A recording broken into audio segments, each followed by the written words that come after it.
Najlepší priateľ? To slovo dnes stratilo svoj význam.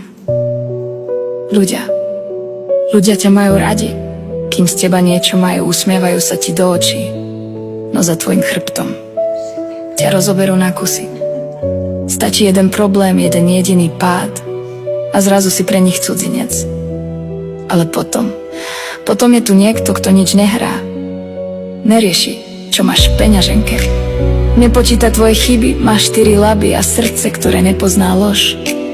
Bez ťa nezradí, nevymení ťa za lepšiu ponuku. Neotočí sa ti chrbtom, keď sa ti rúca svet. Kým ľudia maskami dokazujú, kým v skutočnosti sú, on pri tebe stojí, ticho, verne, bez podmienok. Lebo zatiaľ, čo ľudia ťa naučia, čo je to sklamanie, bez ťa naučí, čo je to skutočná vernosť.